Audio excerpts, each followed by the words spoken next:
Vous êtes-vous déjà demandé pourquoi certaines personnes ne semblent jamais avancer dans la vie, quel que soit leur revenu? Warren Buffett affirme que ce n'est pas une question de revenus, mais plutôt de comportement. En réalité, la plupart des gens sabotent silencieusement leur propre richesse en commettant quelques erreurs financières fatales. Et le pire dans tout ça, ils ne s'en rendent même pas compte. Aujourd'hui, nous vous dévoilons les 7 pièges financiers les plus courants que Buffett évite comme la peste. Si vous souhaitez sérieusement vous constituer un véritable patrimoine et le conserver, cette liste pourrait vous éviter des décennies de regrets financiers. Le dernier, c'est le tueur silencieux de la valeur nette. Voyons cela de plus près. 1. Financer des actifs qui se déprécient. Warren Buffett a une vérité brutale à dire à tous ceux qui financent des objets neufs et brillants qui perdent de la valeur dès qu'on y touche. Vous échangez des dollars contre des centimes. Cette voiture de luxe flambant neuve, elle perd 15% de sa valeur dès que vous quittez le concessionnaire. Ce bateau que vous n'utilisez que 2 fois par an, il vous coûte des milliers d'euros en entretien, en assurance et en stockage. Et le dernier smartphone, il sera obsolète dans 18 mois. Buffett n'est jamais tombé dans ce piège. Bien qu'il soit propriétaire d'une fortune estimée à plus de 100 milliards de dollars, il conduit des Cadillacs d'occasion, vit dans la même maison modeste depuis les années 1950 et refuse de laisser son ego dicter ses achats. Il a compris ce que la plupart des gens ignorent. La véritable richesse ne réside pas dans ce que vous achetez, mais dans ce que vous conservez.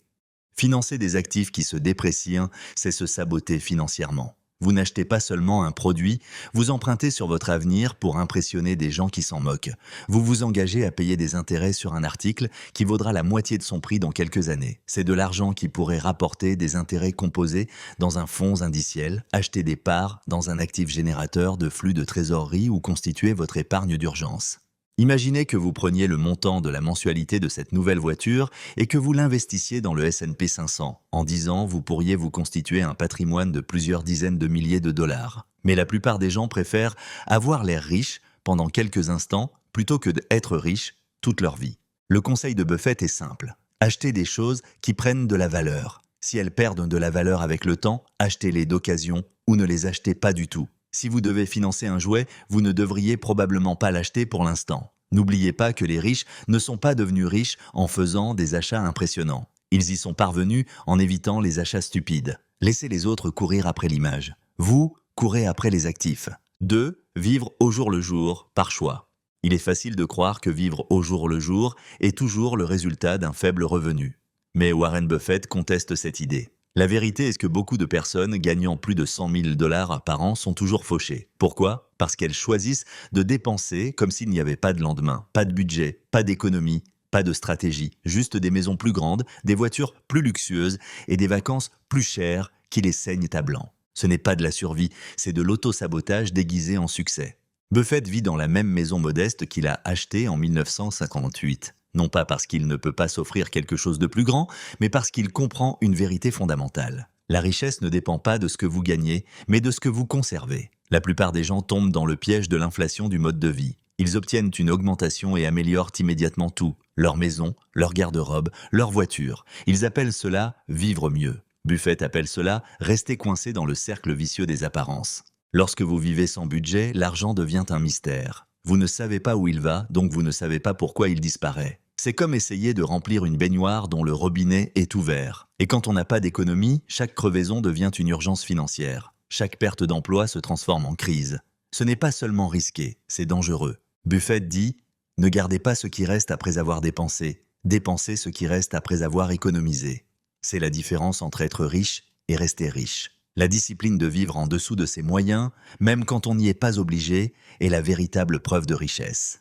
Car elle vous apporte la tranquillité d'esprit, des options, la liberté. Vous voulez arrêter de vivre au jour le jour, créez un système, suivez vos revenus, fixez-vous un objectif d'épargne, investissez ce que vous pouvez et surtout, résistez à l'envie de prouver votre valeur avec des choses qui perdent la leur. La fortune de Buffett ne vient pas du fait qu'il se soit comporté comme un riche. Elle vient du fait qu'il a agi intelligemment, de manière cohérente, discrète et avec un plan. 3. Courir après les investissements à la mode. Tous les quelques années, le monde devient obsédé par un nouvel objet brillant. Il y a d'abord eu les actions des entreprises .com, puis ce fut le tour des transactions immobilières. Dernièrement, ce sont les crypto-monnaies, les actions meme et les introductions en bourse surévaluées qui promettent de vous rendre riche du jour au lendemain. Mais Warren Buffett, il reste silencieux, stable et fidèle à lui-même. Parce qu'il sait qu'il y a une chose que l'engouement ne peut pas offrir, une richesse prévisible et durable. Buffett a dit un jour « Soyez prudents quand les autres sont avides, et avides quand les autres sont prudents ». Ce n'est pas seulement une citation intelligente, c'est une feuille de route. Lorsque les masses se ruent sur quelque chose avec des dollars plein les yeux, c'est généralement le moment où les investisseurs avisés s'éloignent discrètement. L'engouement n'est pas une stratégie, c'est une distraction. Regardez comment fonctionne le battage médiatique. Les médias en font leur chapeau. Les réseaux sociaux inondent votre fil d'actualité de personnes se vantant de gains rapides. La peur de passer à côté vous envahit. Vous vous dites « si je ne me lance pas maintenant, je vais rater le coche ».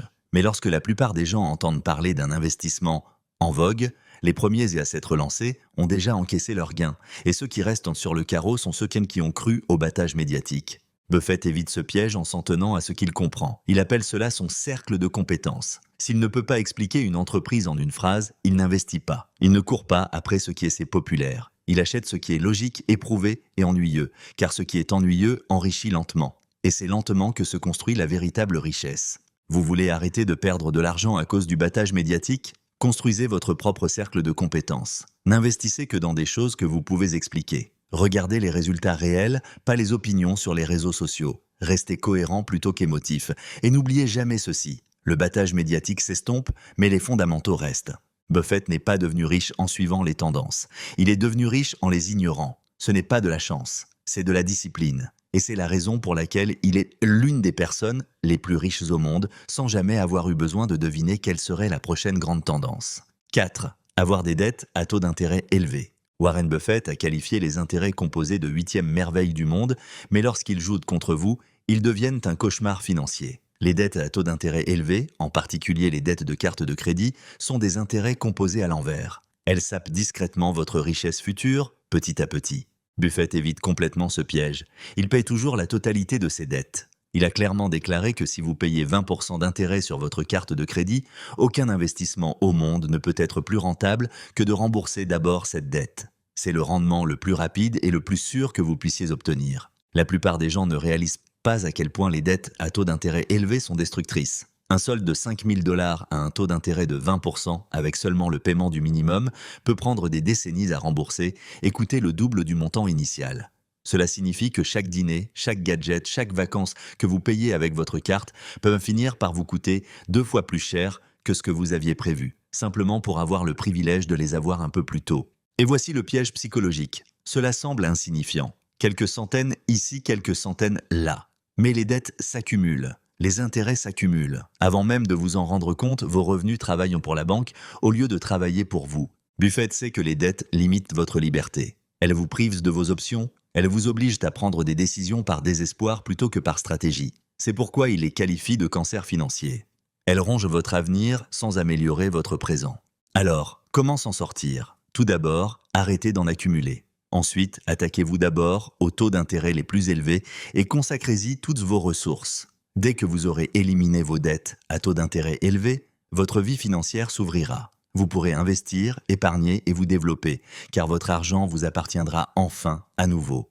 Buffett n'a pas de dettes à taux d'intérêt élevés parce qu'il connaît les mathématiques. C'est simple, brutal et impitoyable. Les éviter n'est pas seulement intelligent, c'est essentiel pour bâtir une richesse réelle et durable. 5. Dépenser pour impressionner. Dépenser de l'argent pour impressionner les autres est l'un des moyens les plus rapides de se ruiner discrètement. C'est également l'un des pièges les plus courants de la société moderne. Les gens dépensent des fortunes pour des choses dont ils n'ont pas besoin, afin d'impressionner des personnes qu'ils n'aiment même pas, juste pour paraître riches. Mais Warren Buffett, l'un des hommes les plus riches au monde, n'a jamais joué à ce jeu. En fait, il a toujours fait le contraire. Il vit toujours dans la même maison qu'il a achetée en 1958. Il porte des vêtements bon marché. Il mange dans des fast-foods et boit du café à $1. Non pas parce qu'il n'en a pas les moyens, mais parce qu'il comprend un principe que la plupart des gens ignorent. La richesse ne se mesure pas à ce que l'on montre, mais à ce que l'on garde. Buffett a souvent dit « Si vous achetez des choses dont vous n'avez pas besoin, vous devrez bientôt vendre celles dont vous avez besoin. Les voitures se tapent à l'œil, les sacs de luxe, les chaussures de marque perdent de leur valeur dès que vous en sortez.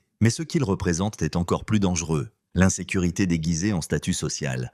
La vraie richesse ne s'affiche pas. Elles s'accumulent silencieusement dans des fonds indiciels, des biens immobiliers et des entreprises génératrices de flux de trésorerie. Elles croient, pendant que les autres se laissent distraire par l'illusion du succès. Buffett sait que lorsque vous essayez de paraître riche, vous renoncez souvent à la possibilité de le devenir réellement. Posez-vous la question suivante. Préférez-vous posséder un portefeuille d'1 million de dollars ou porter une montre à 5 000 dollars qui impressionnera des inconnus pendant 5 secondes? L'un construit votre avenir, l'autre le brûle pour quelques applaudissements. Les personnes les plus riches sont souvent les plus ordinaires. Ce n'est pas un hasard, c'est voulu. La richesse silencieuse est une richesse stratégique. Et à long terme, celui qui épargne, investit et vit simplement dépassera toujours celui qui cherche à impressionner pour obtenir des likes et de l'approbation.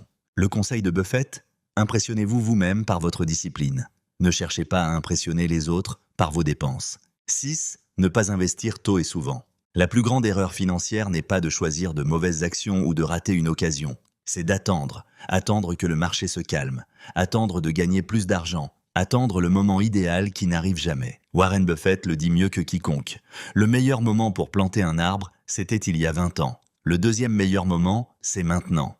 Ne pas investir tôt, c'est comme regarder un train quitter la gare pendant que vous vérifiez encore les horaires. Les intérêts composés, la plus grande force de création de richesse sur Terre, ne récompensent que ceux qui montent à bord et restent à bord. Chaque année que vous attendez est une année de croissance exponentielle perdue. Une croissance qui ne se contente pas de s'ajouter, mais qui se multiplie. Les gens pensent qu'il faut beaucoup d'argent pour investir. Buffett a commencé à acheter des actions à l'âge de 11 ans. Vous n'avez pas besoin de milliers de dollars. Il faut de la constance, du temps et de la discipline pour laisser votre argent travailler sans y toucher. Investir tôt n'est pas une question de timing, c'est une question de temps passé sur le marché. La plupart des gens laissent la peur ou la procrastination leur voler leur avenir. Ils pensent que l'investissement est compliqué, risqué ou réservé aux riches. Mais Buffett a bâti sa fortune en investissant dans des entreprises simples et compréhensibles, et en répétant cette opération encore et encore. Pas de raccourci. Pas de timing parfait, juste de la patience. Imaginez que vous placiez 500 dollars par mois dans un fonds indiciel avec un rendement de 8%. En 30 ans, cela représente plus de 700 000 dollars. En 40 ans, c'est plus de 1,5 million. Mais si vous retardez votre investissement de 10 ans seulement, vous réduisez ce montant final de près de moitié. C'est le coût brutal de l'hésitation. La stratégie de Buffett est simple. Commencez tôt, restez cohérent et ne rompez jamais la chaîne des intérêts composés. Le marché connaîtra des hauts et des bas, mais votre travail n'est pas de les prédire, mais d'y participer. Chaque jour que vous attendez est un jour où les intérêts composés ne peuvent pas travailler pour vous. Ne laissez pas l'idée d'un moment idéal vous paralyser. Commencez là où vous êtes, avec ce que vous avez. Votre futur vous remerciera de ne pas avoir attendu. Il vous remerciera d'avoir commencé. 7. Prendre des décisions financières émotionnelles. Le moyen le plus rapide de détruire votre fortune est de laisser vos émotions prendre le dessus. Warren Buffett a compris depuis longtemps que l'argent et les émotions ne font pas bon ménage. Il dit « Soyez prudents quand les autres sont avides et avides quand les autres sont prudents ». Ce n'est pas seulement une citation accrocheuse, c'est un état d'esprit qui lui a rapporté des milliards. La plupart des gens font le contraire. Ils achètent quand tout le monde se réjouit et vendent quand tout le monde panique. Ils courent après les marchés haussiers comme s'il s'agissait d'invitations à une fête, puis se précipitent vers la sortie dès que la musique s'arrête. Ce n'est pas de l'investissement, c'est du jeu dans un costume plus élégant. Vendre dans la panique pendant une récession est l'une des erreurs les plus coûteuses qu'un investisseur puisse commettre. Vous cristallisez vos pertes et passez à côté du rebond. À l'inverse, les achats motivés par la peur, comme se ruer sur l'or, les crypto-monnaies ou les actions, même à cause des gros titres, semblent sûrs sur le moment, mais ils sont rarement étayés par la logique ou la recherche. Buffett évite ces deux pièges en s'en tenant à une seule règle. N'investissez que dans ce que vous comprenez, et uniquement lorsque les chiffres ont du sens. Les décisions financières émotionnelles ne nuisent pas seulement à votre portefeuille. Elles sont source de stress, de regrets et de chaos. Vous ne pouvez pas dormir tranquille si votre stratégie change à chaque fluctuation du marché ou à chaque nouvelle tendance sur Twitter. Le plus grand atout de Buffett n'est pas son intelligence, mais son tempérament. Il reste calme quand les autres perdent la tête. Il sait qu'un plan solide, exécuté avec cohérence, vaut mieux que le génie dans la panique. Si vous voulez vous constituer un véritable patrimoine, vous devez créer une distance émotionnelle entre vous et votre argent. Prenez des décisions basées sur des calculs mathématiques, pas sur votre humeur. Ayez un plan avant que la tempête n'éclate, puis suivez-le quand tout le monde panique. Le marché mettra toujours vos émotions à l'épreuve. C'est ainsi qu'il fonctionne. Mais Buffett prouve que c'est l'investisseur calme qui gagne à la fin, non pas parce qu'il est le plus intelligent, mais parce qu'il est le plus discipliné. Lorsque vous maîtrisez vos émotions, Vous maîtrisez votre argent, et c'est là votre avantage ultime. La plupart des gens restent pauvres, non pas parce qu'ils manquent de revenus, mais parce qu'ils font de mauvais choix avec l'argent dont ils disposent. Warren Buffett a bâti sa fortune en faisant le contraire de ce que fait la plupart des gens. Pas de décision émotionnelle, pas de dépenses extravagantes, pas de poursuite de la mode, juste de la patience, de la logique et de la discipline. Vous connaissez désormais les 7 pires pièges financiers et la manière dont Buffett les évite tous. La vraie question, c'est la suivante. Allez-vous suivre le troupeau ou suivre le modèle? La richesse ne se crie pas sur les toits. Elle est silencieuse, stratégique et se construit une décision intelligente à la fois. Votre avenir vous attend. Construisez-le tranquillement, dès aujourd'hui.